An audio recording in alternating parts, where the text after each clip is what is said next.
In the name of the Father, Yahweh, in the name of his Son, Yahweh Shai, the Messiah, Yamashiach, to all who are seeking entire conformity to the Spirit of the Father and entire connection and obedience to his covenant. Greetings to you. Again, in the name of the Father, Yahweh, in the name of the Messiah, Yahweh Shai. So, we're living in some very interesting times. As I said to you, tonight is Wednesday night.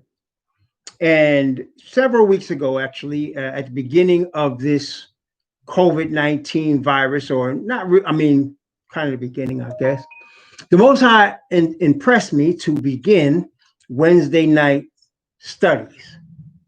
Now, during the course of the weekend, Friday and Sabbath, Friday night, actually Sabbath, and during the course of the Sabbath during the day, we're doing studies right now. We're in the book of Isaiah, but the Wednesday night studies have been more tailored to our current situation. Not that Isaiah is not, because prophecies throughout the Bible are being fulfilled at this time, throughout the Bible. And so every time we're looking at Isaiah, and then by the grace of the Most High, we're planning on doing Jeremiah next.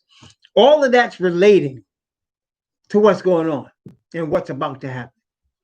But last week, the Most High revealed that we are now in the first angel's message of Revelation chapter 14. And today, I actually had in my mind something I wanted to share, but the Most High changed it. And this is what he has given me to share tonight. I want to share with you all the relationship between the situation around Brother George Floyd, which also includes all the murdered Hebrew men and women going back. George Floyd is not like the media is making it sound as if George Floyd was the only brother to be killed. They're hardly even mentioning greetings, male Israelite. They're hardly even mentioning even the most recent murders of Breonna, Sister Breonna Taylor, and Ahmaud Arbery. They're hardly even mentioning that. Not much less Eric Garner, Trayvon Martin, Freddie, all the brother Freddie from Baltimore. All of these people that's just recent. Not, of course, including all the nameless people that were murdered in places by the police, in places in big cities like LA and Boston and New York and DC and Baltimore and Chicago, not to mention the thousands of nameless brothers that have been murdered over the course of decades and even centuries, not to mention all the brothers that have been lynched that we don't know nothing about, or people that have been dumped in rivers that we don't know nothing about, in lakes that have been murdered, not to mention all of them. But this violence against us goes back a long way. So this George Floyd situation, though, what's different about this is that it's coming at a biblically historical moment. Okay, I want to emphasize that it's at a biblically historical moment. Okay, this COVID-19 virus is at a biblically historical moment. All right, let's talk about history for a second, according to the Bible. History according to the Bible. Now, there's history according to man, and there's history according to the Bible. Now, I'll give you an example. When you talk to man, they'll tell you about dinosaurs they found bones of and giants they found bones of, and how these things are millions, if not tens of millions of years old. And let me tell you one of the tricks of Asatan. He loves to get people drawn into arguments that are of no consequence to the present truth. For example, if you're an Israelite, you have certainly heard of the debate going on. One of the debates that there have been between, is the earth round or is the earth flat? That's a debate that's been going on. and it's a smokescreen. It's a distraction. Why do I say that? Because brothers and sisters, I'll just ask a simple question. Whether the earth is round or flat, does that cause you to overcome your sin? Does that cause you to obtain perfect righteousness? Whether the earth is round or flat? No, it does not. Therefore, it's a needless distraction. You understand? And so these type of situations arise, and our enemies will bring them up to cause us to get into debates and arguments that have no bearing on the most important thing that we need to be focused on right now. That is perfect righteousness. That is characters that are molded after the divine nature. That's the most important thing right now. Okay, that's the most important thing. Okay, so we don't want to waste time on things that's going to deter us or change our direction from that. Okay, now, so man will tell you tens of millions of years, and yet it's very clear that the Bible deals with a 6,000 year period, and then an extra 1,000 years with Messiah's reign on the earth after the first resurrection. So a total of 7,000 years. The Bible is dealing with that. Now, I'm not going to argue with folks that want to say, well, the earth is older than that or whatever. What I will say is this: according to the Bible, the most important time is the 7,000 year period. Okay. And that's the answer I will give anybody that will come to me with, how do you know it's not millions of years old? I don't care. This Bible deals with a 7,000 year period. Number one, about history. Okay. Number two, there have been many kings, dictators, kingdoms on the earth. There's been many kingdoms of the earth. You got the dynasties of China. You got the Anglo-Saxons of the UK and their rule. You got all kinds of kingdoms. There were African kingdoms, the Mali kingdom, the Ghanaian kingdom, Timbuktu. And that's just a few. There's many more. But the Bible only deals with those things that touch his chosen people. That's the history that Yah is concerned about. So let me just back up for a second. We're talking about a 7,000 year period, and we're talking about things that deal with his chosen people. And let me tell you, in fact, let's take a look. Let's take a look. First of all, Zechariah. I mentioned this last week, but I'm going to go there today. Zechariah chapter 2. Zechariah, actually, I'm going to start at chapter 1 a little bit, and then I'm going to go in chapter 1 and then touch base in chapter 2 just for context, okay? Just for context of what we're talking about. So we're talking about George Floyd, COVID-19, and its relation to the first angel's message of Revelation 14, okay? Right now, as we're dealing with that, we're talking about history, right? Zechariah chapter 1. I'm gonna start at verse 12, and I'm gonna go down from verse 12 down to verse 15 of Zechariah chapter 1. Then I'm gonna touch base in Zechariah chapter 2. Okay, Zechariah chapter 1 from verse 12 to verse 15.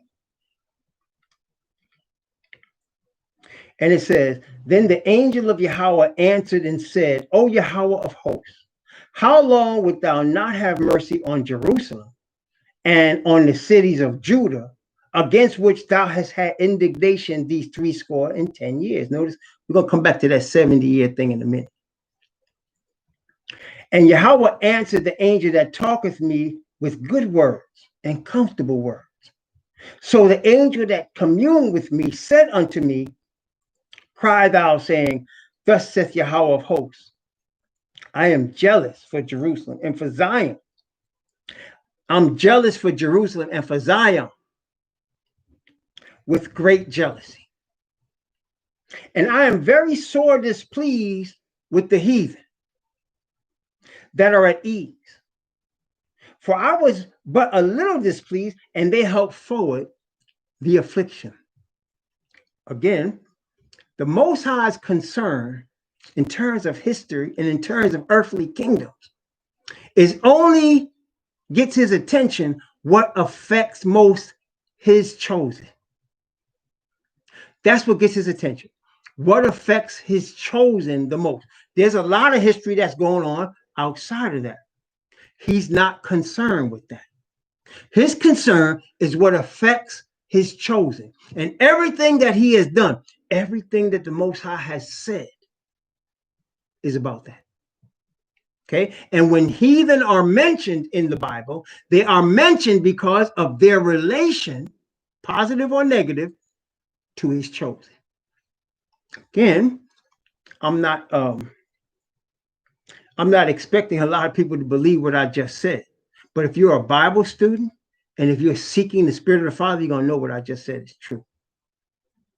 He's only concerned with how it affects his chosen. Okay? Zechariah chapter 2. Zechariah chapter 2.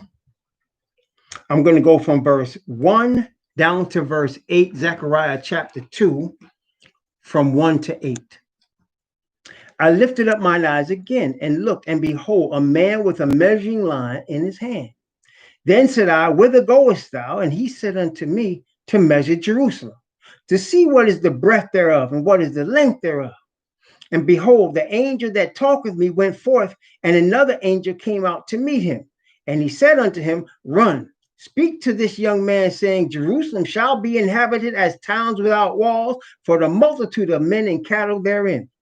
For I, saith Yahweh, will be unto her a wall of fire round about, and will be the glory in the midst of her. Ho, ho, come forth, and flee from the land of the north, saith Yahweh, for I have spread you abroad as the four winds of the heavens, saith Yahweh. Deliver thyself, O Zion, that dwellest with the daughter of Babylon. For thus saith Yahweh of hosts, after the glory hath he sent me unto the nations which spoiled you.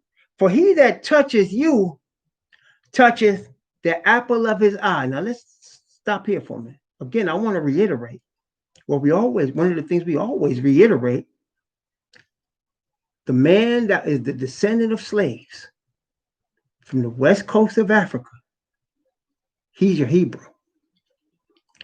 He's your children of Jacob, whose name was changed to Israel. He is the chosen. These are the servants of Yah. These are those that have been scattered to the four corners of the earth. From the west coast of Africa in particular, most of these are from the southern kingdom of Judah. 700 years prior to AD 70, the northern kingdom was spread. And the Most High in many places says, I'm going to bring Ephraim and Judah together. He calls sometimes the northern kingdom Ephraim. Sometimes he says Israel. He'll say the outcasts of Israel and the escaped of Judah, because he's talking about the southern and northern kingdom. And of course, he tells us in Ezekiel chapter 37 that it's not going to be two kingdoms anymore. It's going to be one kingdom. Okay.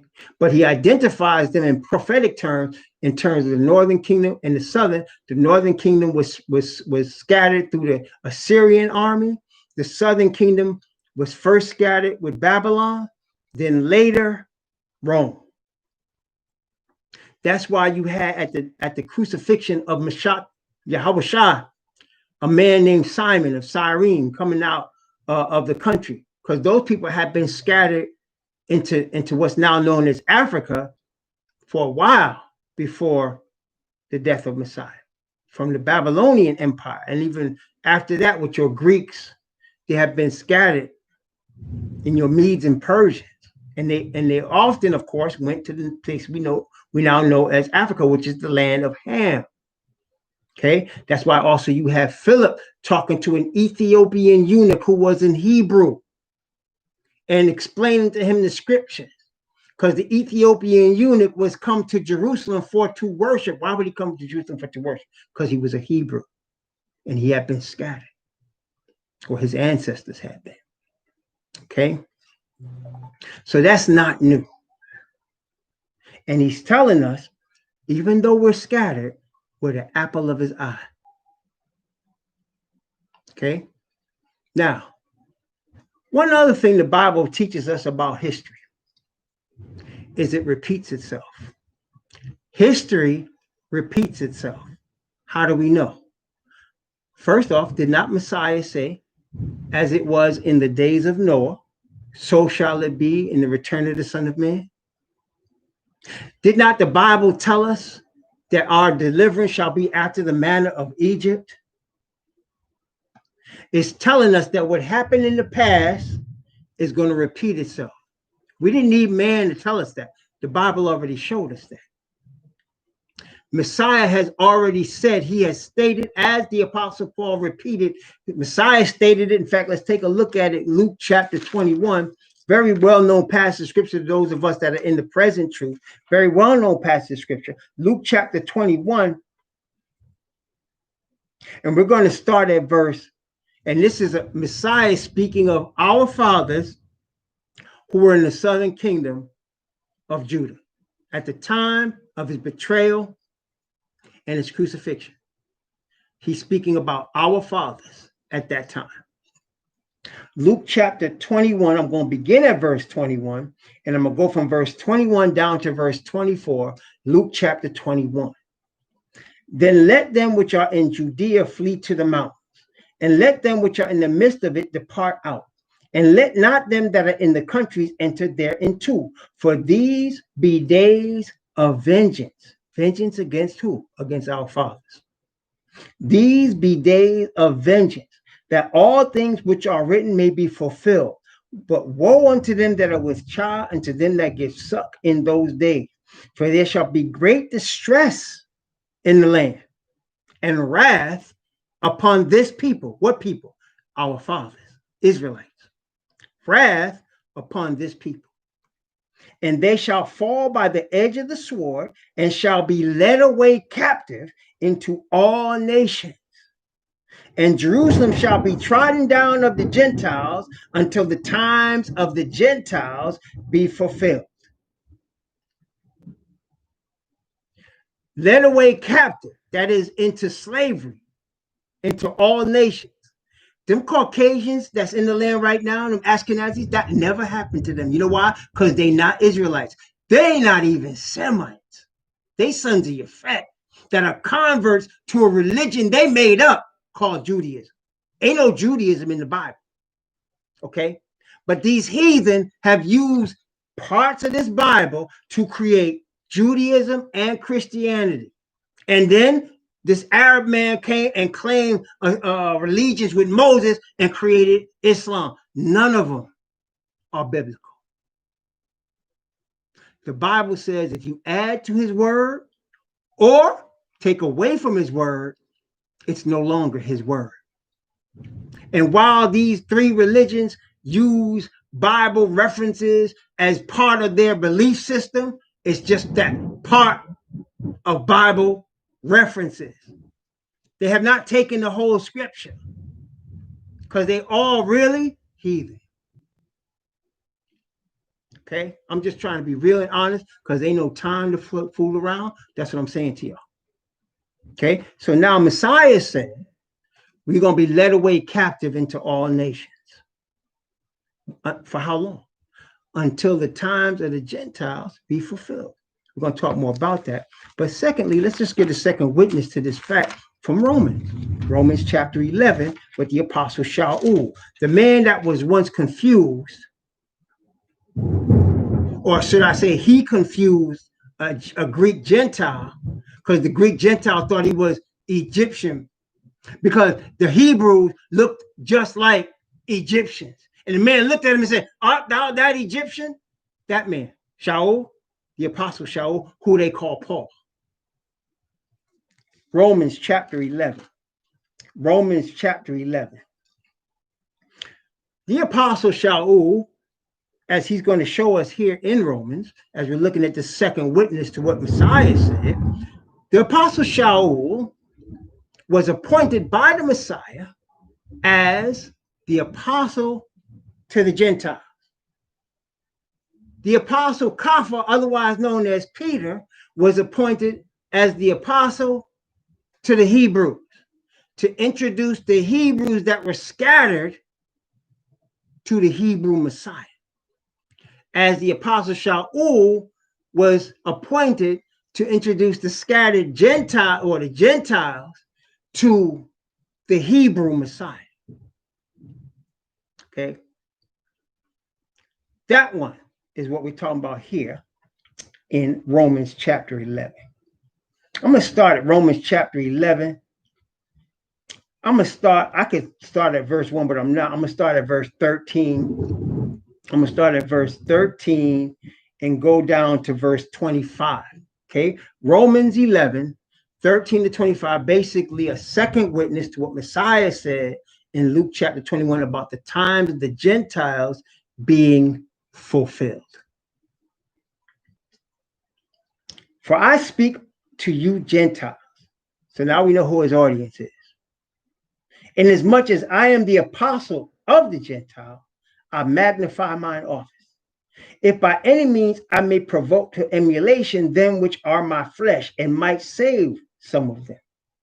For if the casting away of them be the reconciling of the world, what shall the receiving of them be but life from the dead? For if the first fruit be holy, the lump is also holy.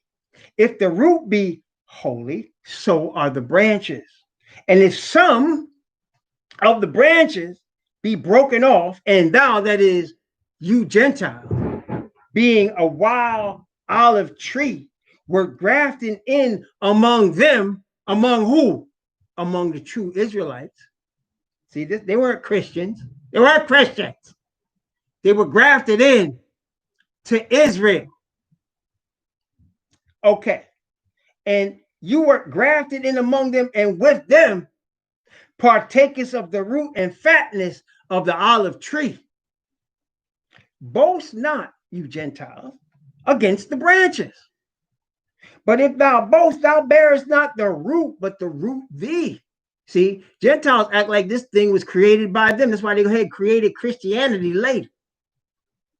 They don't understand. They're being held up by the original Hebrew. It's not the other way around. And so it is now. But they won't receive that to their own destruction. Okay? Boast not against the branches, but if thou boast, thou bearest not the root, but the root thee. Thou wilt say then, the branches were broken off that I might be grafted in. Well, because of unbelief, they were broken off. You Gentiles standeth by faith. But be not high-minded, but fear. For if Yah spared not the natural branches, take heed, lest he also spare not thee. Behold, therefore, the goodness and severity of Yah on them which fell, that's our fathers, severity. But on thee, that is the first century Gentiles, goodness, if thou continue in his goodness. Otherwise, thou also shalt be cut off. And that's happened when they created Christianity, a religion that the Most High never gave to Abraham. Started being cut off right there. And that's why they changed Messiah to a Caucasian man. That's why they oppressing us and exploiting his true Hebrew people. They're filling their cup, which is what we're talking about tonight. Okay. And they also, if they talking about us, and they also, if they abide not still in unbelief, shall be grafted in. So we're going to be grafted back in. Why? Why we need? Because we were broken off.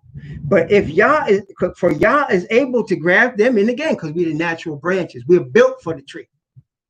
See, the Gentiles were a wild olive tree. They were grafted into a tree that wasn't their natural tree, but it's our natural tree. So if he breaks us back into the tree, it's built for us. It's a natural fit. See, it's like if you had a Honeycrisp apple tree, but then you had another type of apple tree, say a Rome apple, and you broke off the Rome apple branch and you grafted it into the Honeycrisp apple tree.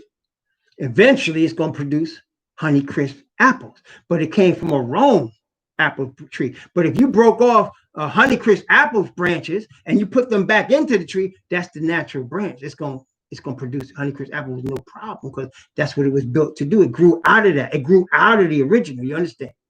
That's what we're dealing with here. That's what we're dealing with here. Verse 24. For if thou wert cut out of the olive tree, which is, he's getting ready to say what I just said. For if thou wert cut out of the olive tree, which is wild by nature, and were grafted contrary to nature into a good olive tree, how much more shall these, that is us, which be the natural branches, be grafted into their own olive tree? See? We the natural branch. We the original Honeycrisp. So if we were broken off the Honeycrisp, but he grabbed us back in, that's our natural tree. It's like coming home. That's what the Most High is calling us to do. Come home. Not to white Jesus, not to Christianity, not to Arab-founded Islam, not to Edom-founded Judaism, but to home, to our natural tree, Yah and the nation of Israel. That's our home. We're the only ones that's the natural ones. There's nobody else, and nobody can replace us. You know why? Among many reasons, the Most High did not make blood covenant with all of them. He made blood covenant with our fathers. And it's forever. That's why the punishment had to be severe. We Abraham's children. He's going to be harder on us because we the firstborn. Y'all know how it works. The oldest always got the most responsibility. If y'all who the oldest know what I'm saying. The parents, when they get ready to punish you, they say, you should know better. You the oldest. Firstborn. I'm firstborn in my house. My parents used to say to me, and I used to hear from some of my friends, you should know better. You the oldest. Right? We the firstborn. And we have a place that's already been predestined for us. And as prophesied, as we're going to show here, we're going to come back to that. And those who created these false religions are going to pay because they're part of our oppression. We're going to talk about that. Let's go now. Let's continue here. Verse 25. For I would not, brethren, that ye should be ignorant of this mystery. What's the mystery? Lest ye should be wise in your own conceits. That blindness in part has happened to Israel until the fullness of the Gentiles be come in. So again, the talk is of the fullness of the Gentiles. So that's giving us the indication that at some point, the number of Gentiles that are accepted by Yah is a limited number, and it's going to be made up. And at that point, the nation, the kingdom will be restored to Israel. As the disciples had asked Messiah in Acts chapter 1, he said, Master, will you at this time restore the kingdom to Israel? And Messiah said, it's not for you to know the times or the seasons which Yah placed in his own power. So the nation of Israel is going to be reestablished with the true Israelites, those of us that are DOS, descendants of slaves. Those of us that are DOS are going to get this kingdom. If we're faithful and we're grafted back into the tree from which we came. Okay? And unfortunately, even that is going to be a remnant. Not everybody, unfortunately, there's going to be bloodline Israelites that are not going to make it because of unbelief, because of rebellion, because of being tied to Babylon's system. Unfortunately. But there's a remnant that's going to make up the kingdom. Okay? Now, and we talk about history repeating itself, right? Another way I mentioned to you Noah's situation. Okay, we just went through the whole situation with the destruction of Jerusalem in Luke 21, and of course Matthew 24, which we understand is going to repeat in our day. It's a last day prophecy. So again, history is repeating, whereby we're not in Jerusalem right now. We're not going to, because the Jerusalem that's there right now is no Jerusalem. That's an Edomite city right now, as the Most High said. And again, let me just give you before we head over to Jeremiah, I'm going to give you an Ezekiel reference for that, which I have shared before. And I need you to write these things down. Make sure you know them, because it shows you where the Edomites are. It's actually chapter 35 and 36 of Ezekiel, but for the sake of time, I'm just going to look at 36. And I'm going to go from 36 I'm going to go from verse 5 and read from verse 5 and 6 and 7. Watch for the Idumea. Okay. Therefore, thus saith the Most High Yahweh, surely in the fire of my jealousy have I spoken against the residue of the heathen, that's a remnant of the heathen, against all Idumea. Idumea is another name for Edom, which have appointed my land into their possession. So the Edomites have appointed Yah's land into their possession. Therefore, there's only one group of people that we know have appointed Yah's land to their possession. That's the Ashkenazis that come from Europe and Eastern Europe.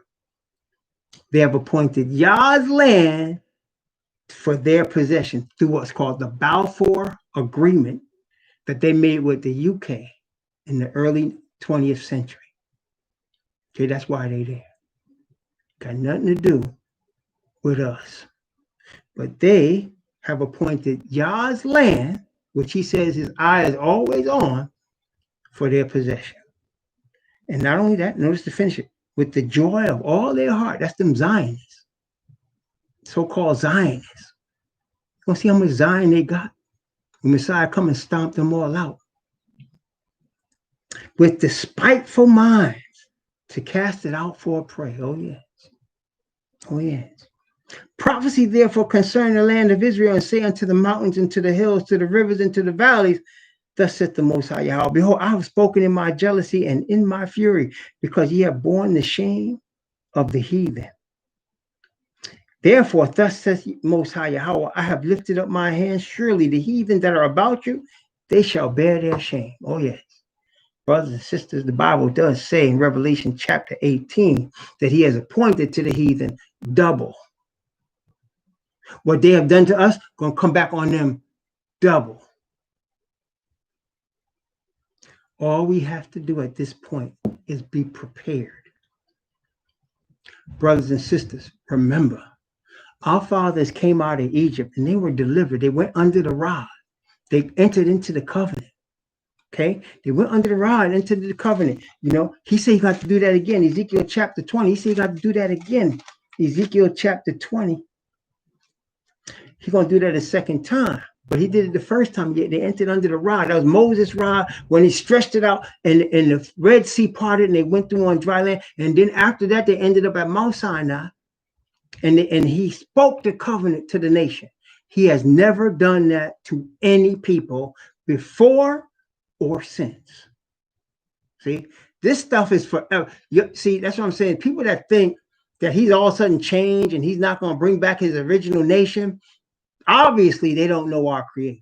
They're used to worshiping wood and stone and white Jesus, and they're used to being confused, thinking there's two different gods, one for the Old Testament, one for the New Testament, or that somehow the Most High has changed his mind and he was mean and arbitrary in the Old Testament, and he's nice and flowery in the New. Our God doesn't change. When he does something, it's forever. He made a covenant with our fathers. He spoke the covenant so that over 1 million people, see, there were 600,000 men, 660,000 men of war, not including women and children. There were well over 1 million people, because everybody knows, anybody that has any sense, anybody that's paying any attention knows that women always outnumber men. There's always 2 or 3 women for a man on earth. Always outnumber men. Part of the signs of the end in some nations, you can see the numbers getting even now, because that's the end now, especially for the heathen. But generally, historically speaking, always 2 or 3 women to every man. Okay, so you're talking about 1.2 to 1.8, 1.9, almost 2 million people that word went out to, and they all heard it loud, loud, and clear. Okay. He made that covenant with our fathers. And then he sprinkled blood. He had the covenant written on the scroll, and he had Moses sprinkle the blood on the scroll and on the people. It was a blood covenant. That blood represented later what will become Messiah. When Messiah said, "This is the blood of the New Testament or the renewed covenant that I'm making with you." He don't forget those things. They don't go away. So when we worship other gods, he has punished us strongly. But at this time, the first angel is bringing us back to our God. These situations has brought forth this COVID virus, this awakening, no pun intended, as to the murder of black males, especially with black females also, who are the Hebrews. This murderous stuff is people awakening. And why is that? The Most High, now the heathen got their reasons for it. We're going to talk about that. But the Most High's reasons are the most important. The Most High's reasons are to awaken us to our God, because he's our only hope. Marching ain't gonna get it done. I'm sorry to say, Black Lives Matter. People tripping because people not supporting Black Lives Matter. I'm just gonna let me give you all a hint. Malcolm X revealed to us before he died that a man named Stephen Currier, a Caucasian man, multimillionaire, with some other Caucasian multimillionaires that were of Ashkenazis and Catholics, put money together and paid what they call the Big Six. That is Martin Luther King, Ralph Abernathy and them, and I forgot all their names, Core and Snip. He paid them people and put these men that were handpicked in front of the movement to control the movement of the civil rights, to control it. I want to submit to you that Black Lives Matter is the same thing. It's a funded organization that, what are they doing? Peacefully protesting. Ask yourself a question. Has peaceful protest got us anywhere? Are we not? They said now the school system is, when I say they, government people and people in politics and people in media have already said that the segregation now is worse than it was in 1955. The schools that most of the Hebrews go to are substandard, both in equipment they get, facilities, teacher, substandard. It's worse now. This is after our men and women getting their body parts bitten by dogs and blown up by bombs. That's after all that. After they passed laws. So really, that peaceful marching mess didn't do nothing for us. It showed us that we were capable of coming together if we needed to, but we were being used and exploited again. And it's happening now.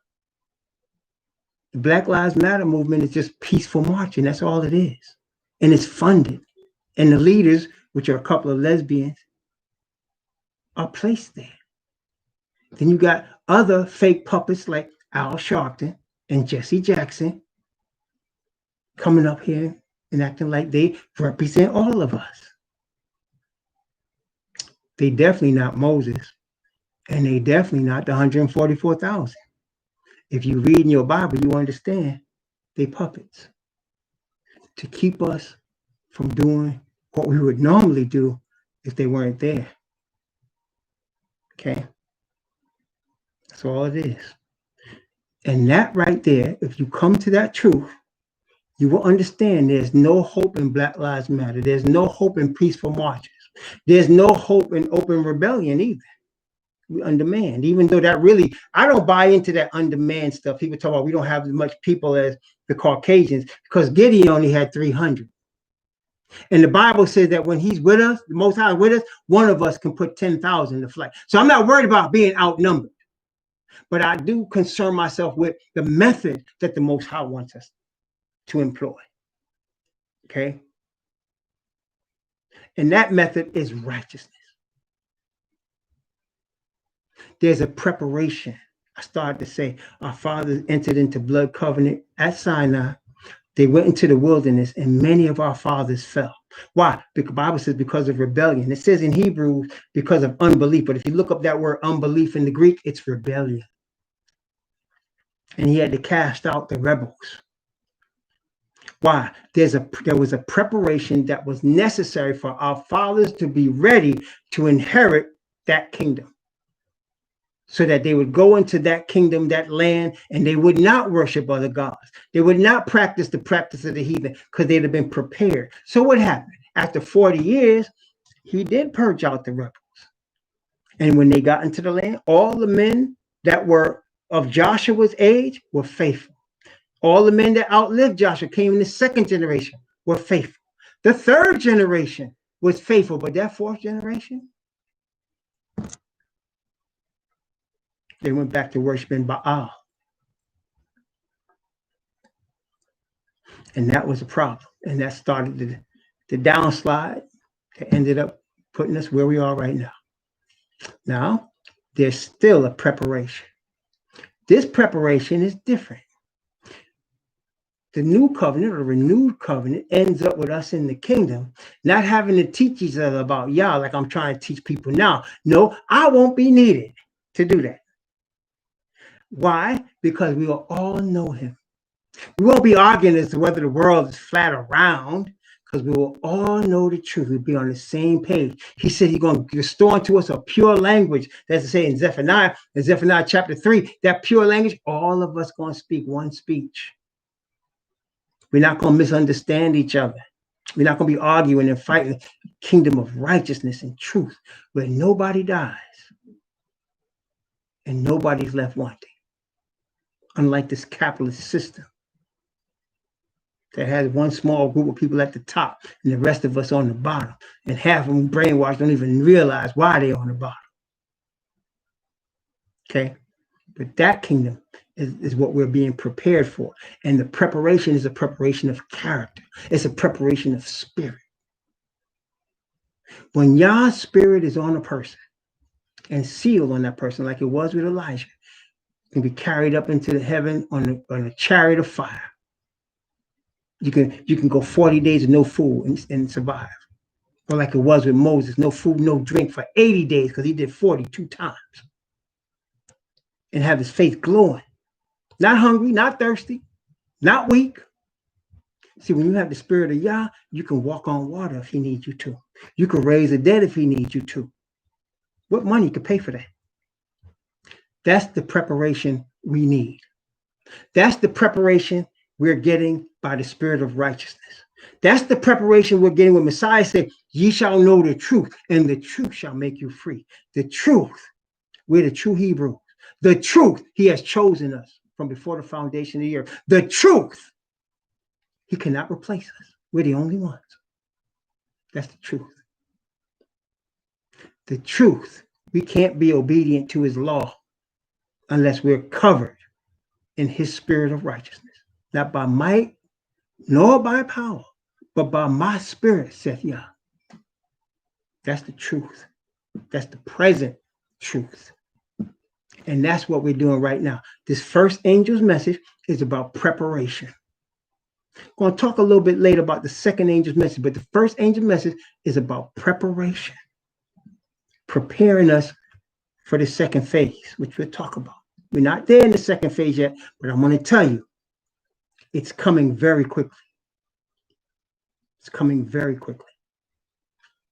Okay? Ezekiel chapter 20.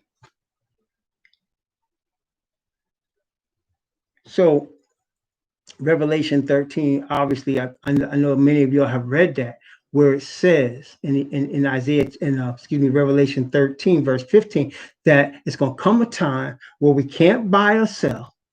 Going to come a time not only we can't buy or sell because our God, it's going to be because of who we worship, and they're going to want to kill us. Okay. Now, when we get to the point where we can't buy or sell, like if I'm in greater DC, which I am, you can be anywhere. You can be in New York, you can be in West Africa, you can be in the UK, you could be in Asia. Hebrews scattered all over the place. But it's going to come a time on a worldwide scale you can't buy or sell. You have seen this before if you're old enough. You saw it in 2001 and 2002. In 2001 and 2002, when the so-called terrorists attacked the World Trade Center in Washington, D.C., and that plane was shot down in Pennsylvania, During that time, whoever was suspected of terrorism, whoever you were, they froze your assets around the world. I used to work for a bank. I'm telling you, I've seen it. They had the countries where their assets was nailed down and nobody could touch anything. Some of them people had nothing to do with it. They was Muslim and they were suspected and they froze everything. They couldn't buy or sell. They could not buy or sell. And they froze all their stuff. Okay? So we've seen that before, recently. That was 2001, 2002. You're going to see it again. When you can't buy or sell, now it's going to be worse because not only they're going to freeze any assets you have, whether it be pension, Social Security, 401k, savings, checking, froze. You can't access it. Not only that, if you happen to have money in your mattress and you go to the store, they won't accept your money. They won't accept it. You can't buy or sell. If you have a business, ain't nobody going to buy from you. No supplier is going to give you anything. You can't buy or sell. Can't pay your mortgage, can't pay your rent. You're going to be out. Let's say your house is paid off. They're going to still put you out. Why? Can't pay your property taxes. Property taxes are everywhere. Not only that, let me take it further. Let's say you think you can escape to a country that don't charge you property taxes. Brothers and sisters, if you've been in foreign places, and I have only been to Canada, so I can't really, but I'm telling you, y'all know this. Tell me if I'm wrong. If you want to tell me if I'm wrong. Go ahead on YouTube and tell me. If you're in a foreign country, the reason they want you there is because of your money, because your American dollars or your UK pound. That's the only reason they want you there. They don't care if you black or pink. Matter of fact, in West Africa, in Ghana, some black people go there and they call them Caucasian. They call them white people, even though they be brown. They don't look at you as people that have escaped, that were taken from there. They're looking at that greenback. Okay? Now, suppose you don't get that anymore. No more pension. No more saving. No more Social Security. What you good for them then? What they care about you now? They don't. They will turn you over. So that there's no place you can hide except the wilderness. All these places got wilderness. There's wilderness in the United States. When I say wilderness, there's places where there's woods and state parks and state forests, lots of that, millions of acres in the United States, all over. Of course, in all the other nations, they got the same thing, mountains and woods, some of them jungles, some of them mountainous areas, all over the place. That's where we're going to end up.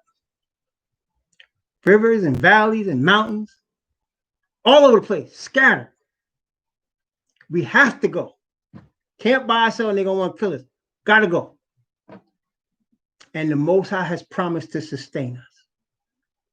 Okay? Now, at that time, when we have to go, that's when he's going to finish the work in us. Like with our fathers. Ezekiel chapter 20. I'm going to start at verse 35. And I'm going to go down to verse 38. Ezekiel chapter 20, 35 to 38. Okay, watch. I will bring you into the wilderness of the people, and there will I plead with you face to face. See? Like as I pleaded with your fathers in the wilderness of the land of Egypt, so will I plead with you, said the Most High. See, we won't all be in Egypt, but then again, this whole Babylon system is Egypt. You understand? The whole Babylon system is Egypt. And I will cause you to pass under the rod, and I will bring you into the bond of the covenant. It's a repeat of history. And I will purge out from among you the rebels and them that transgress against me, and I will bring them forth out of the country where they sojourn, and they shall not enter into the land of Israel, and ye shall know that I am Yahweh. Yes, brothers and sisters, who are the rebels? That is those that are, the Bible in the New Testament calls them unbelief. Carnal. You see what I'm saying to y'all? Moses said to Joshua, remember Joshua was jealous of Moses because 70 men were called forth, and the Most High said, bring them into the tabernacle of the congregation, and I'm going to put my spirit on them. And he did, and they started prophesying. And then Joshua got jealous because he thought Moses was supposed to be the only one. And Moses said, envy thou for my sake? He said, would to Yah that all Yah's people were prophets and that he put his spirit on them. That's the end result. That's what he's going to have now, starting with the 144,000. He's going to have his spirit on them. Ain't going to be, and the rebels going to be purged out. Because those that are fronting, those that are not filled with Yah's spirit, those that have another agenda, any agenda, that's not the glory of the Father alone, they'll be purged out. It's very simple, brothers and sisters. Either your heart is all in for Yah or you're not. And you know what? I don't know people's hearts, but the Creator knows every heart. Everyone. He makes no mistakes. And when I come to him every day, I come to him and I say, look at me, try me, show me the way of truth, and let me just walk in there. Give me your grace to walk in there. Because that's all I want. Don't care about nothing else. Ain't got time to argue with people about whether the earth is round or flat, or whether I should be wearing a beard or not, or whether I'm going to put a bandana on my head and call it a mitri, even though it's called a mitre. I ain't got time for that. I want his spirit on me. I want to glow on my face like Moses had. I want to walk through the wilderness and have him give me that manna and that water and trust in him.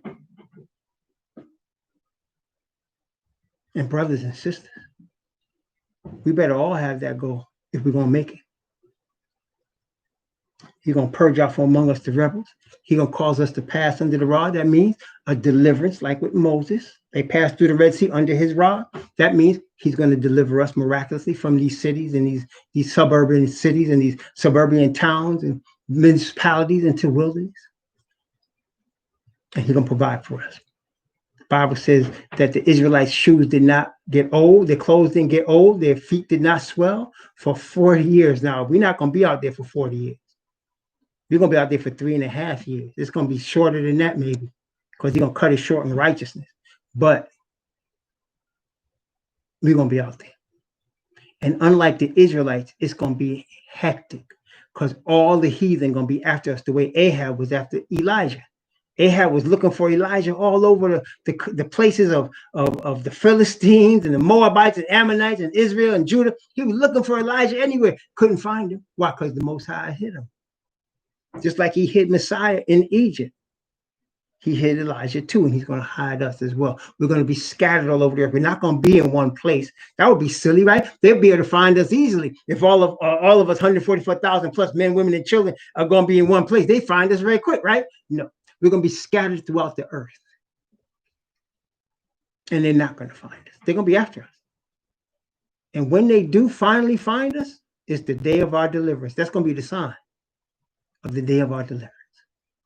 But we would have had to be prepared in righteousness. Don't worry. We're going to exact revenge on the heathen. Messiah is going to lead us. He said he's going to rule over them with a rod of iron and break them in pieces like a potter's vessel. He said his garments are going to be stained in Isaiah 63 with their blood. So yeah, they're going to have a problem. They were the most violent people on earth are worried about violence from us. Watch for our big brother, Messiah.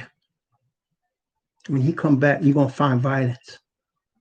Anyway, history repeats itself. Jeremiah chapter 29.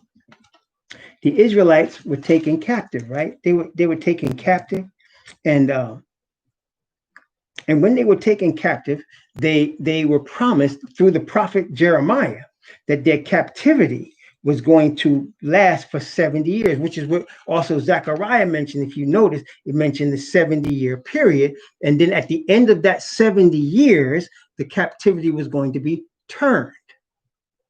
So that the end of the 70-year period, in their case, represented the beginning of the destruction of Babylon. Right? So Babylon's destruction, which is outlined in Jeremiah chapter 50 and 51, was determined after the deliverance of the Israelites. Again, I want to stress, history to the Most High is only concerned with those things that touch his chosen people. Okay, that's the history he's concerned about. And it's interesting because brothers and sisters, I mean, y'all know, especially if you Hebrews, you understand it. If you grafted in Gentiles that are awakened also understand. They try to ignore our history, don't they? Huh? Like if you go to American school system, what you know about Timbuktu? or the kingdom of Mali or the kingdom of Ghana? What you know about Nefertiti from Egypt and all the kings and pharaohs of Egypt? What you know about? You don't know nothing about that, and you won't, because they want to hide your history. That's why the Bible calls us in Psalms the hidden ones. The hidden ones. They conspire. The heathen conspire against his hidden ones. Hey, Ruth. Yeah. Conspire against his hidden ones because they're trying to hide our history. But see, they done messed up, not knowing that when that Caucasian man, that Anglo-Saxon man, William Tyndale, translated the Hebrew scriptures into English, and then they brought us and made us learn this foreign tongue, they done messed up. Because now during the awakening, we're realizing in their language who we are. And by them trying to create a Caucasian Messiah and let us worship them because they're Caucasian and make us be spotted because we got brown skin that we can't hide anywhere because our skin is brown. The Most High used that as a badge to say, oh, them same brown people that you tried to trap by the color of their skin, that's my chosen. That's my chosen. See? That's why anybody say, well, the color doesn't matter. They lying. They are lying because they made the color matter. And somebody that tried to say to you, I don't see color. They lying. We all see color. Ain't nothing wrong with seeing color. We all see it. Don't deny what you see. What they're trying to say is that everybody's the same to me. That's a lie. If everybody's the same, George Floyd wouldn't be dead. If everybody was the same, Eric Gardner wouldn't have got choked to death. If everybody was the same, Mr. Arbery could have jogged down that road and had no problem instead of getting murdered. If everybody was the same. But no, everybody's not the same. See, one of the things I love about Yah's spirit of truth is that it causes us to see things as they are instead of as we want them to be or as we imagine them to be, as they are. And his word tells us not only how it is, but why it is and where we're going. That's what's called prophecy, where we're going. And this is the word he's given to us. Jeremiah chapter 29. See, many people here, realize Jeremiah 29 is almost like the Messiah's Sermon on the Mount. Remember when Messiah said, love your enemies, pray for them that use you and despitefully use you and persecute you? Why did he say that? Did he just want us to let the heathen just roll all over us? No. Then why did he say it then? Why did he say, pray for your enemies? Why did he say that? Y'all need to think about who was the Messiah's audience and where were they? And what was the situation? Let me answer the questions. Messiah's audience was Hebrews. He did not go seeking out no Gentiles, except that Syrophoenician woman, which he called a dog. No, he was teaching the Israelites. He said, this is the children's bread. He came not but for the lost sheep of the house of Israel. So he's talking to Hebrews. Where were they? They were in Judea, which was occupied by who? The Gentiles. Occupied by the Romans. Why? Because of the sins of our fathers. So he's telling them, stay cool. Pray for these people. Don't be fighting with them because I'll put them on charge of y'all because of the sins of your fathers. And the Bible says about Messiah, he came to confirm the covenant with many. Confirm the covenant. See, bringing them back to the God of their fathers, away from the God of the Sanhedrin, which they had added and taken away from his word, which he came to nail to his cross. That's what he nailed to his cross. Man-made rules and regulations he nailed to his cross.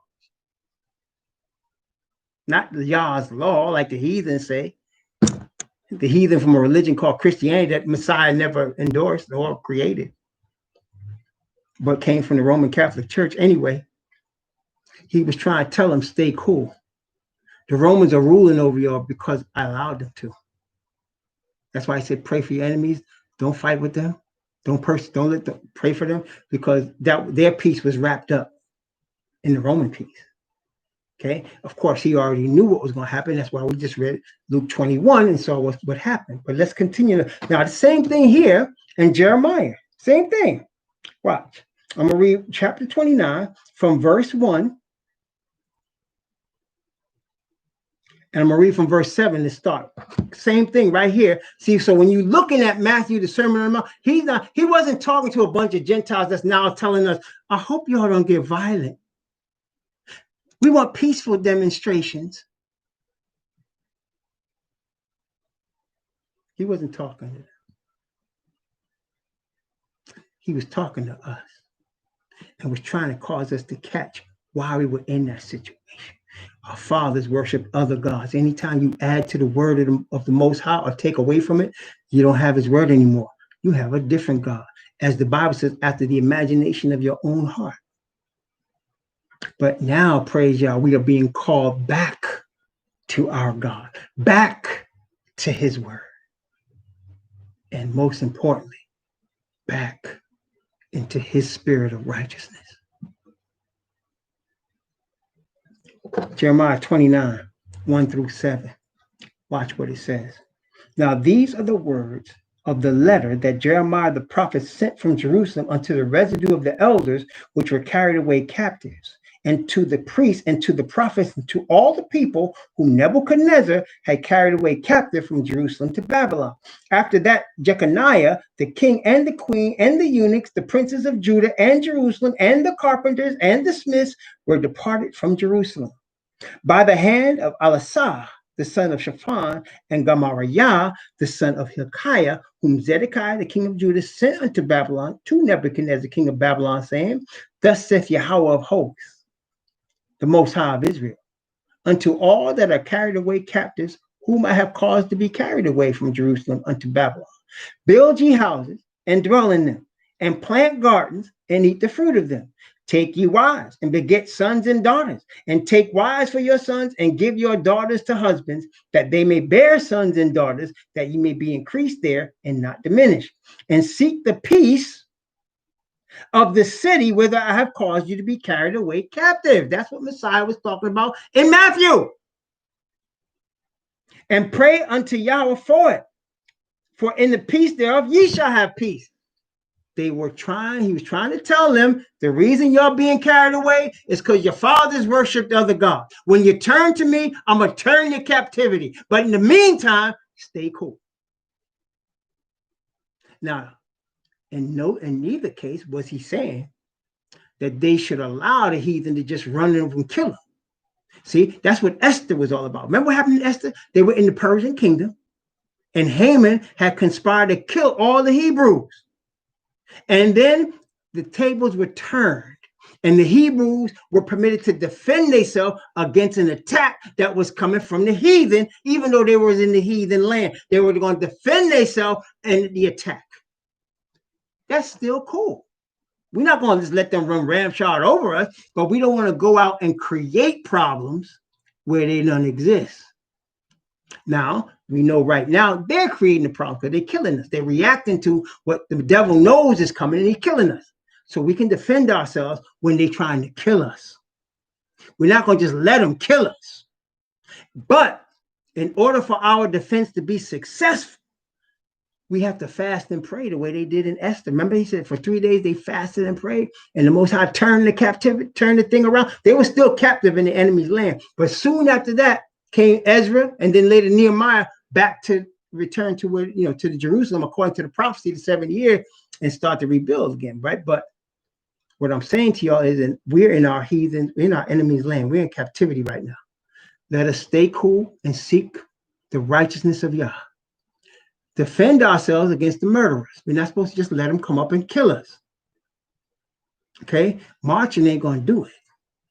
We got to be protective of ourselves. And I ask you, pray to Yah and be, as he said, as Messiah said, wise as serpents and harmless as doves. I'm not blaming Brother Aubrey for being murdered. That's not his fault. But we got to be cool. You can't just run through a Caucasian clan neighborhood and expect to be protected, especially you don't know who you are and they understand who you are and they want to kill you. You got to be cool. Okay? And now, again, I'm not blaming him. It's the heathen fault, no question. But I'm just trying to say, let us seek the righteousness of Yah. Let us turn back to his commandments. He will send angels to protect us, and we got to be wise to protect ourselves. We're not going to just let them kill us, but we're not going to just try to start mess with them. We're not going to try to blow anything up like zealots. even though that's what we feel like doing. I admit it, because I'll be honest, if it wasn't that I believed in the righteousness of Yah and his spirit, I'd be dead already. I would, because I would go out and do things that would get me killed, but there'd be some of them coming with me. But I'm not going to do that. The reason I'm not going to do that is because my commander's word says I need his spirit. Stay cool. That's staying cool in the midst of a hectic situation. Most people don't understand. That's what's called meekness. Staying cool in a hectic situation. It's called meekness. And the Bible said the meek shall inherit the earth. That's us. We've been meek in this country for 400 years. I heard one sister say they lucky when she said that we want equality and not vengeance. What she didn't understand, that dear sister, is that we're going to get vengeance. Not worry about equality. They're not going to give us that. They didn't bring us over here and change for us to be equal with them. They're not giving us that. The oppressor never gives willingly up their power. Never in history. The oppressor never willingly gives up their power. They have to be destroyed. Power has to be taken from them. And that's what Messiah is going to do. But for us right now, we need power. We need power. Not power we're going to get through their government and their political system. Power that comes from the government of heaven. Power that comes with Yah's spirit. We need that power. And that's what he's telling us to seek right now. Power. Real power. That's going to overthrow this whole system. But we need to stay cool and seek the power. Okay? Let's continue reading here. So he said, seek the peace of the city that I caused you to be carried captives in. I caused you to be carried captives because you worship other gods. We have to acknowledge our fathers and us have been worshiping other gods. That's why we're in this situation. We've been worshiping other gods. The white Jesus is another God. He wants us to return to Yah, who made a covenant in blood with our fathers. It came not but for the lost sheep of the house of Israel. His first inclination was not to save Gentiles, it's to save us, and through us save the Gentiles. We're going to read about that in a moment too. But let's continue here first in Jeremiah 29. For verse 8, for thus saith Yahweh of hosts, the Most High of Israel, let not your prophets and your diviners that be in the midst of you deceive you, neither hearken to your dreams which ye cause to be dreamed, for they prophesy falsely unto you in my name. I have not sent them, saith Yahweh.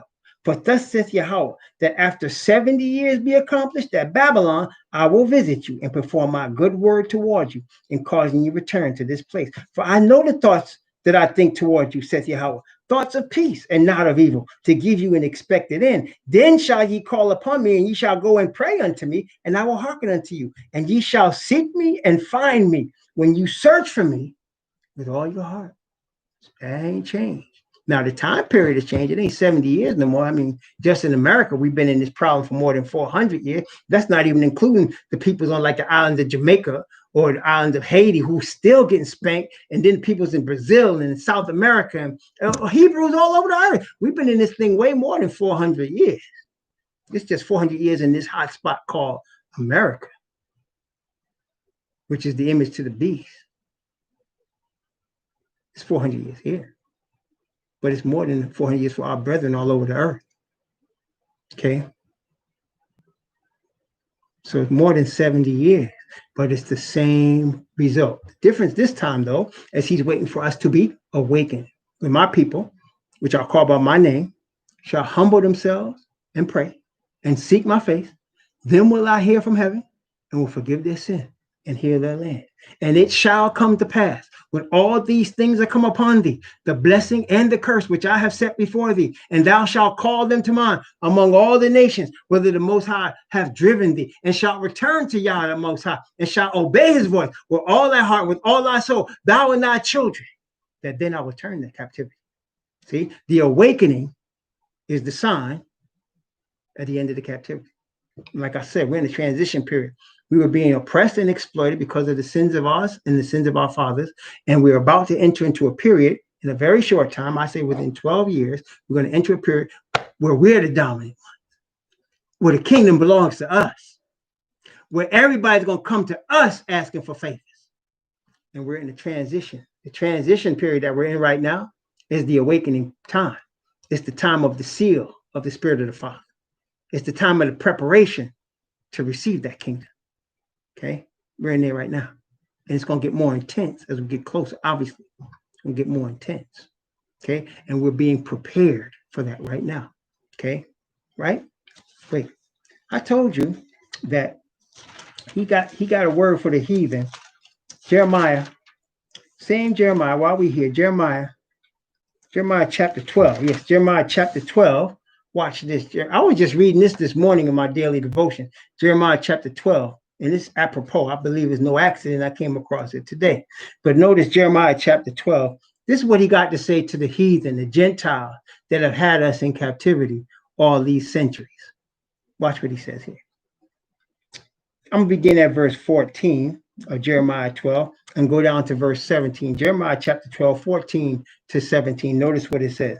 For thus saith Yahweh against all mine evil neighbors that touch the inheritance, that's us, which I have caused my people Israel to inherit. Behold, I will pluck them, that is us, out of their land, that is out of the heathen land. I will pluck them, I'll pluck you Israelites out of the heathen land and pluck out the house of Judah from among them. Okay. And it shall come to pass after that I have plucked them out, I will return and have compassion on them and will bring them again, every man to his heritage and every man to his land. And it shall come to pass, watch this, if they, that is the heathen, will diligently learn the ways of my people. Let me say that again. If they, that is the heathen, will diligently learn the ways of my people, that is the ways of the Israelite. If the heathen submit to learn the ways of the Israelite, that's what he's saying. Not us needing some Caucasian man to lead us anywhere or to fund us with money. No, it's Israelite prophets leading and having heathen come to them. As it says in Zechariah, 10 men shall come out of all languages and grab the skirt of him that's a Jew and say, we will go with you, for we have heard that Yah is with you. That's what he's looking for among the heathen that's going to be saved. Why? And we already know. If you're in America, you already know. How many of them going to do that? Not many. There's going to be some, but not many. That's why most of them going to be destroyed, because they have to diligently learn the ways of my people, to swear by my name, Yahweh liveth, or Yah liveth, as they taught my people to swear by Baal. The white man they call Lord. The white man they call Lord. The so-called white man, they call him Lord. That's Baal. So you taught my people to swear by Baal. Now, like you did that, you learn Yah from my people. Then shall they, that is the heathen, be built in the midst of my people. So if you want to be saved, you better go find you a Hebrew and ask that Hebrew about the truth. Go find you a Hebrew teacher and ask that Hebrew teacher the truth and follow that truth. Surrender yourself to the Hebrew teacher. That's the ordination right here. But if they will not obey, I will utterly pluck up and destroy that nation, saith Yahweh. If they will not obey. So you want to keep worshiping your white Jesus? You think because you're middle class and you getting these greenbacks and this credit, you all good? Enjoy it. I say to them, enjoy it. You ain't got centuries left. You got less than 12 years left. You ain't got decades, more than one left. You ain't got a score of years left. You ain't got a fortnight in years left. Enjoy it. You at your end right now. See, that's why, by the grace of the Spirit of the Most High, I can be meek and not go out and try to kill every one last one of these. I could be meek and cool because I know we're at the end, man. And you know what? 10, 12 years, that ain't nothing. That ain't nothing. We in 2020. It seemed like 9/11. I remember that day like it was yesterday, and that was 19 years ago.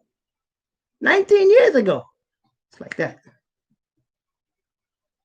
10, 12 years. That's all this is going to last, brothers and sisters. And it ain't nothing.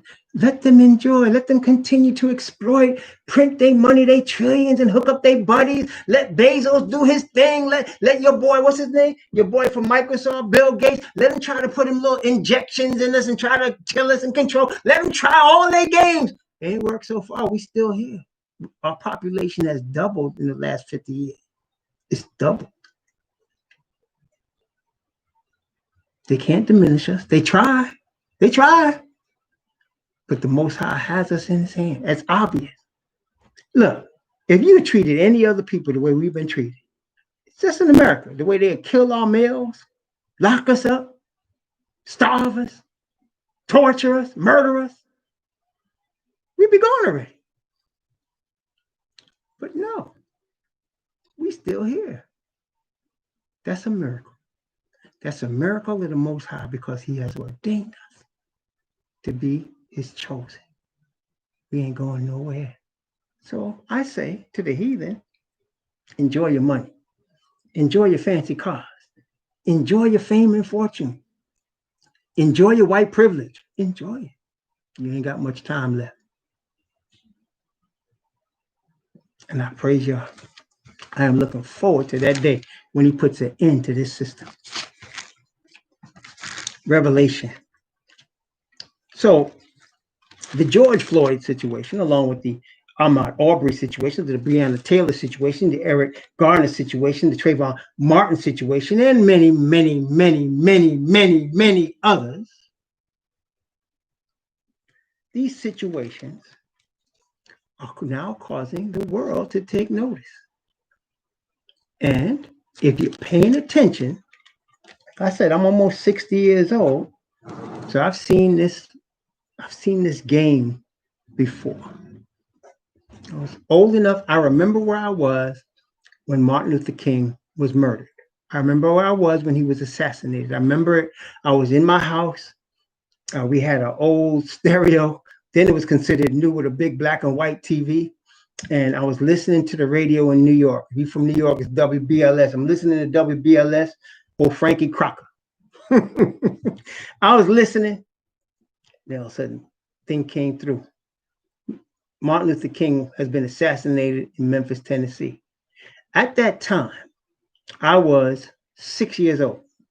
And I was not yet turned 7. I was 6 years old at that time. It was in the springtime, 68. And at 6 years old, I remember I was in shock. I was 6, but I was in shock. And for a second, I didn't cry. I didn't do anything. I would just standing there, and I was standing before the radio, and I walked to the front window of the house. There was a window in the front, and I just looked out the window. And as I looked out the window, I saw, because at that time, I was in an all-black neighborhood, and people were just coming out of their houses, and you could hear women crying. They were touching each other, and everybody was hugging, trying to comfort each other. I remember that day like it was yesterday. See? And brothers and sisters, we're getting ready to put all of that, getting ready to come to an end. The heathen's not going to get away with that no more. So now we are realizing peaceful demonstrations, marches don't work. Organizing into our own political parties like the Black Panthers did, that don't work. Seeking black power like Kwame Ture did, that don't work. Why? Because the way has been ordained from the Creator. It's the way of righteousness. It's the way of his truth. It's history as Yah has written it, which is prophecy.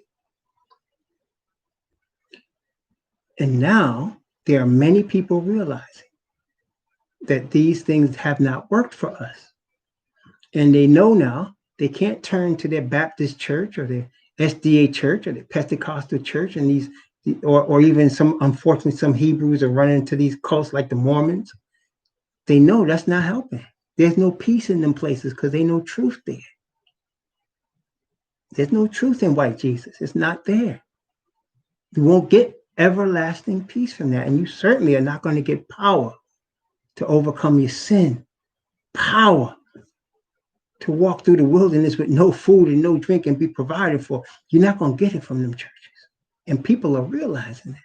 And that's why now he's raised up people like myself to say to y'all, Revelation chapter 14, the first angel's message, beginning at verse 6. And it's not just me.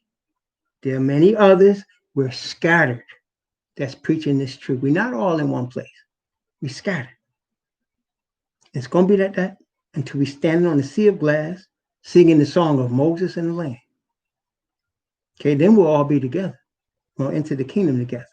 But until that time, we scattered all over the earth. And there's a purpose in that. Remember, we the salt of the earth. We the salt of the earth. Salt brings flavor. And the Hebrews have always brought the flavor. But it's going to be more so now. Okay? Revelation chapter 14, verse 6 and 7. Revelation chapter 14, verse 6 and 7. And I saw another angel fly in the midst of heaven, having the everlasting gospel to preach unto them that dwell on the earth, and to every nation and kindred and tongue and people, saying with a loud voice, Fear Yah, and give glory to him, for the hour of his judgment is come, and worship him that made heaven and earth, the sea, and the fountains of waters. Fear Yah. It says in the King James, fear God. But as we who are awakened understand, the Most High's name is not God. That's what they call Baal. We know his name is Yah. Fear Yah and give glory to him. For the hour of his judgment is come. Why do we know that? The awakening of the Hebrew is the hour of the judgment. Because the awakening is the death knell. It's the time of the Gentiles being fulfilled. The awakening is the preparation for the seal. The everlasting gospel is the message of righteousness. I am not ashamed of the gospel of Messiah, for it is the power of Yah unto salvation to everyone that believeth, to the Jew first, and also to the Greek. For therein is the righteousness of Yah revealed from faith to faith. By the power of Yah, through his spirit, his righteousness is revealed. He told the Hebrews in the book of Hebrew, this is milk. Y'all should know this, he said. He was teaching that to the Gentiles because they wouldn't know. But see, we've been so brainwashed in these last days that we also have to get back to the milk. Perfect righteousness causes us to overcome all sin. Perfect righteousness causes us to be obedient to Yah's covenant that was made with our fathers in blood. And don't make no mistake, he's expecting obedience. But Yah does not expect anything from his people that he doesn't supply the power to accomplish.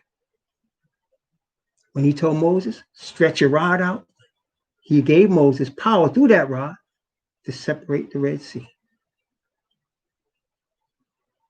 See, he didn't tell him to stretch the rod out and make it happen yourself. He knew what he was going to do. Okay. When Messiah told that man that was by the pool and couldn't get in, rise up, take up your bed and walk.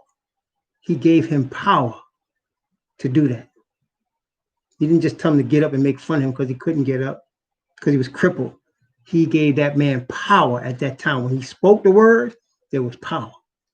He's trying to equip us with that power. That's the everlasting gospel. That's it. You ain't going to get this from no Christian church. Nowhere.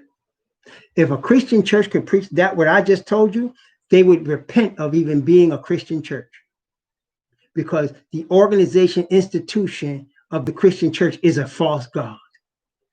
They would repent and they would just abolish their Christian church and they would all become Israelites, either grafted in or by blood.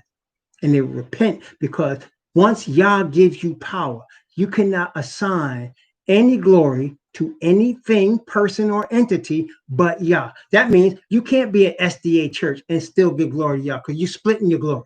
You can't be a Mormon church and still give glory to Yah. You're splitting your glory between your church and the Father. He's not taking no shorts. He said, I'm not sharing my glory with anything. When you're an Israelite, there is no denomination. We're a scattered people in captivity, and we give all glory to the Most High himself through the Messiah. This is the first angel's message. Okay? Now, Revelation 13 shows an image. And this is what the last thing we're going to go into today. It shows an image. Now, brothers and sisters, I want to let you know, we talked about history repeating itself. First, so let's go to Daniel chapter 3. Daniel chapter 3, because Daniel 3 is Revelation 13. At the end, the last part with the image of the beast and the mark, that's Daniel 3. Most people don't recognize it, but it's the same thing. Daniel chapter 3. And that's why we praise Yah. He shows us. History repeats itself. You want to know what's getting ready to happen? Just look at what already happened. Isn't that what the Bible says in Ecclesiastes? Isn't that what the Spirit told Solomon? There's nothing new. What you've seen before is going to happen again. And what happens now has been done already. This is true. In Daniel 3, let's start at verse 1. I'm going to start at verse 1, and I'm going to go from verse 1 down to verse 6. Daniel chapter 3, 1 to 6. Nebuchadnezzar the king made an image of gold, whose height was 80 cubits, and the breadth thereof 6 cubits. He set it up in the plain of Dura in the province of Babylon. Then Nebuchadnezzar the king sent to gather together the princes, the governors, the captains, the judges, the treasurers, the counselors, the sheriffs, and all the rulers of the provinces to come to the dedication of the image. There's an image which Nebuchadnezzar the king had set up. Then the princes, the governors, the captains, the judges, the treasurers, the counselors, the sheriffs, and all the rulers of the provinces were gathered together unto the dedication of the image that Nebuchadnezzar the king had set up. And they stood before the image that Nebuchadnezzar had set up. Then an herald cried aloud, to you it is commanded, O people, nations, and languages, that at what time you hear the sound of the cornet, flute, harp, sackbut, psaltery, dulcimer, and all kinds of music, that ye fall down and worship the golden image that Nebuchadnezzar the king has set up. And whoso falleth not down and worship it, the same shall at the same hour be cast into the midst of a burning fiery furnace. Now, Nebuchadnezzar set it up. He's the beast. He set up an image to the beast, and he commanded all the people to worship the image. That's Revelation 13. So in worshiping the image, you're giving glory to Nebuchadnezzar. Let's continue. Let's start Daniel chapter 3. I'm going to start at verse 10 and read down to verse 10 to verse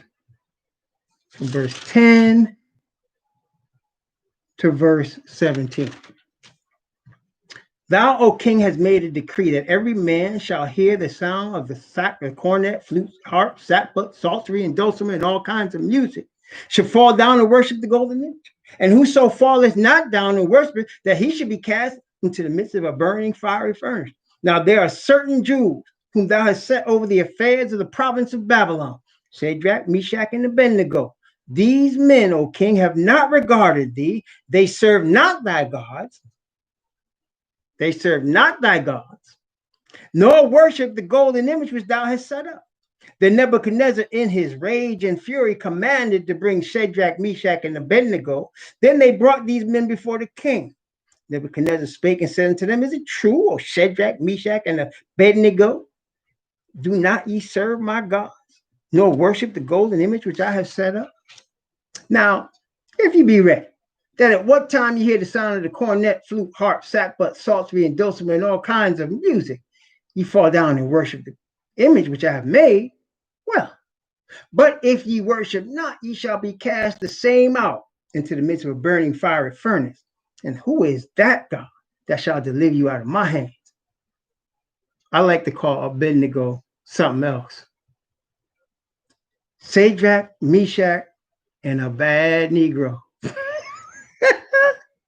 answered and said to the king, O Nebuchadnezzar, we are not careful to answer thee in this matter. If it be so, our God, whom we serve, is able to deliver us from the burning fiery furnace, and he will deliver us out of thy hand, O king. One more, verse 18.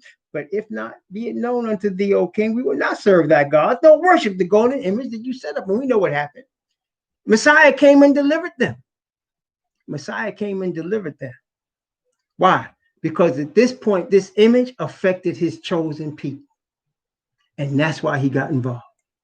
His chosen people refused to worship other gods. Now, we're in a situation now in Revelation 13. There's no one king Nebuchadnezzar. There's a system. It's the beast system, the Roman Catholic system of Christianity. The image to the beast is in the United States of America. It's the so-called Protestant evangelical system, just like the Roman Catholic system is combining church and state together. Whoever worships in this system is worshiping another God. As we are awakening, we will not worship that image. We're worshiping Yah. It's going to come to a point where you're going to be under suspicion. Again, we've seen this recently. In 2001, after 9/11, any person that was going into a mosque was under suspicion. Y'all should notice if you was around that time, if you was half an adult, even if you was a teenager. Any person that was going into a mosque after 9/11 was under suspicion, even to this very day. Matter of fact, one of my brothers and sisters that I grew up with from little, his sister married a Muslim. Now, we from New York, but they was in Texas at this time, 2002. Sister was converted to Islam with this brother down there. They had like 5 or 6 children. Brother was getting ready to go to work. On the highway, on his way to work, somebody shot a high-powered rifle and murdered him. They never found out who did it. Why did they murder him? Because he was a Muslim. The same thing's going to happen to the Israelites. You get this whole situation with COVID-19 and the awakening so-called from the heathen about the murders of black men. This is going to end up in martial law. That's how it's going to end up. Stricter martial law. You know, they call it for the disbandment, the police things. You're going to see a religious revival among the false churches of Christianity, Islam, and Judaism. You're going to see a religious revival. And this revival is going, and then for our protection, because they're going to have false flag operations that bring violence, because we know the heathen are violent, and they're going to create a false flag operations, several of them, that cause them to have to protect us, and they're going to bring martial law in. And then the Israelites that are not part of any of these established churches that are talking about a God of heaven that's going to establish his own government and kingdom, we're going to be suspect. And we're not going to worship the image to the beast. We're not going to be in these situations. All of these are false gods, like Nebuchadnezzar's image. And eventually they're going to want to kill us. That's when the second angel makes his announcement. Babylon is fallen. That's in the second. And 144,000 at that time will give the warning message as we are seeing this pressure build up on us. They would not at that time yet tell us they're going to kill us or that we can't buy ourselves, but it's going to be on the way. And as that heat is coming, it squeezes out of us the power of Yah's words. And we bring it and we proclaim Babylon is fallen. Why? Because you're bringing your heathen stuff to the chosen people and you're trying to force them to worship in your heathen ways. That's when you're finished. That's what's coming. That's what's coming. Okay? So that's why I'm saying to y'all, don't get in these petty arguments whether the world is round or flat. Don't cause anyone to get your mind off of the focus. The focus is on perfection of righteousness. The focus is for us to keep the commandments of Yah by the power of the true gospel, of his spirit of righteousness that caused his righteousness to be revealed in us. That's what we're preparing for. The situation is going to get worse. Don't get fooled by all this Black Lives Matter marching and all this hurrah about it. It's the prelude to something worse that's coming. Just remember, brothers and sisters, the DOS, the descendants of slaves, were not brought here to be Americans. The heathen will never allow us to be equal with them. Because if we actually had all the money and influence of the heathen, we really would kill them all. That's just human nature. We wouldn't live at peace with them. The only ones living at peace with them or talking peace are the hand-plucked Uncle Toms and sell-out bourgeois class that's living on their level. Those of us on the ground level, if we was to all of a sudden get power over them, they would have a problem, and they know that. But the Most High is now calling us not to revenge. He's calling us because he said vengeance belongs to him. We're going to be a Messiah's army, just like when Joshua was sitting on that hill and Messiah showed up with his sword drawn and said, as captain of the host of Yahweh, am I now come? That's the one they got to worry about. And we're going to fight behind him, and they're going to have a problem. But at this time, this is the preparation. This is the time right before that where they all got circumcised. We need to be circumcised in heart. They got circumcised in preparation to take the kingdom. Their fathers had fell. He had already taken the rebels from among them. And they were prepared now and circumcised and ready. We need to be circumcised in our hearts. We need the spirit of righteousness to take possession of us. We're in that time right now. This is the time to get it. This is the time. Okay? This is the time. May the Most High bless you to be sealed with the spirit of perfect righteousness and be prepared against the time just ahead of us. May we all stand on the sea of glass together. Amen.